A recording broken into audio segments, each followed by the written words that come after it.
Pi, you and I are going to do a video on epistemology. That sounds fantastic, Thomas. Epistemology is a crucial branch of philosophy that investigates the nature, scope, and limits of knowledge and belief. Some of the key questions that epistemology addresses include: what is knowledge, and how is it different from belief or opinion? How can we justify our beliefs and determine whether they are true? What are the limits of human knowledge, and can we ever truly know anything for certain?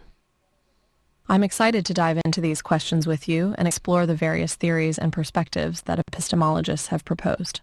What aspect of epistemology would you like to focus on for our video? Pi, answer the first question you mentioned.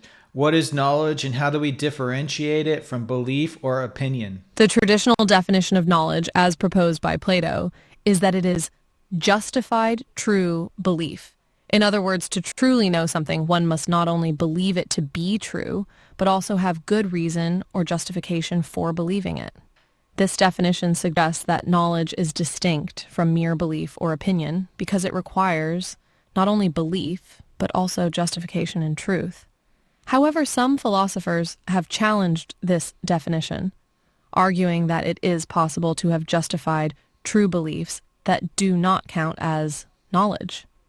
For example, if someone believes that it is sunny outside because they saw a bright light through their window, but it turns out that the light was actually from a lamp, their belief may have been justified and true, but it would not count as knowledge because it was based on a false assumption. What's the role of evidence and justification in determining the validity of knowledge claims?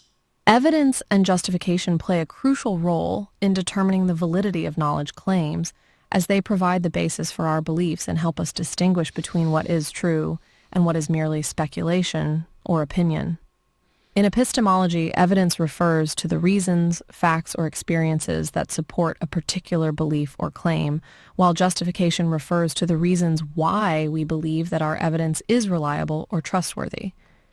To determine the validity of a knowledge claim, we need to assess the quality and quantity of the evidence supporting it, as well as the strength of the justification for believing that the evidence is accurate and relevant. For example, scientific knowledge claims are typically supported by empirical evidence that has been gathered through controlled experiments and peer-reviewed studies, and the justification for believing this evidence is based on the scientific method and the principles of logic and critical thinking. However, not all evidence and justification are equally reliable or valid, and epistemologists have developed various criteria and methods for evaluating their strength and quality. For example, some philosophers argue that evidence should be publicly accessible, reproducible, and consistent with our existing knowledge and beliefs, while others emphasize the importance of personal experience, intuition, and other subjective factors in justifying our beliefs. Pi, explain how humans perceive color and how it's created in the mind. Sure, Thomas. The perception of color is a fascinating process that begins with our eyes and is ultimately created in the mind. Here's a step-by-step breakdown. 1. Light waves enter our eyes and are focused onto the retina, which contains millions of light-sensitive cells called cones and rods. 2. Cones are responsible for color vision, and there are 3 types of cones that are sensitive to different wavelengths of light: red, green, and blue. 3. When light waves hit the cones, they trigger electrical signals that are sent to the visual cortex in the brain. 4. The visual cortex then processes these signals and combines them in different ways to create the perception of color. For example, when both red and green cones are stimulated, we perceive yellow. 5. However, the perception of color is not just a matter of physical stimulus. It is also shaped by our prior experiences, cultural norms, and even our mood and emotions. So at a minimum, there's no way to prove that my yellow is the same as your yellow, although external reality tells us that at a minimum, it's close enough to perform tasks and get things done easily. Exactly, Thomas. While we can agree on the physical properties of light waves that correspond to certain colors, there is no way to prove that the subjective experience of color is the same for everyone. In fact, there is evidence to suggest that color perception can vary widely across individuals and cultures. For example, some languages have fewer or different color terms than others, which can affect the way speakers of those languages perceive and categorize colors. Similarly, colorblind individuals may perceive colors differently than those with a typical color vision.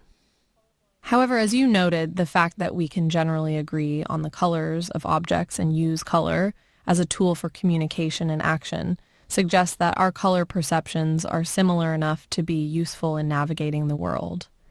In this sense, color perception is not just a private, subjective experience, but also a shared social and cultural phenomenon.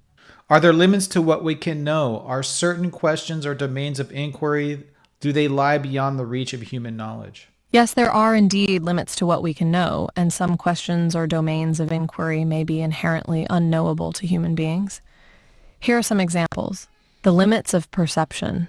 Our sensory organs and brains have evolved to process information within a limited range of stimuli, which means that we may be unable to perceive or understand phenomena that fall outside of this range. For example, we can only see a small portion of the electromagnetic spectrum, and we may be unable to perceive higher dimensions or other aspects of reality that are beyond our sensory capabilities. The limits of reason. While reason and logic are powerful tools for understanding the world, there may be questions that are inherently paradoxical or circular and cannot be resolved through rational analysis. For example, the liar paradox, "this sentence is false," is a classic example of a question that cannot be answered without creating a contradiction. The limits of science. While science has been incredibly successful at explaining many aspects of the natural world, there may be questions that are beyond the scope of scientific inquiry. Okay, Pi, you did good today. Give the tagline for the video.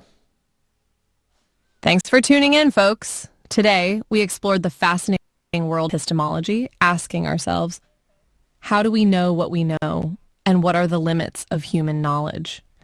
Be sure to like, share, and subscribe to stay up to date with our latest philosophical adventures.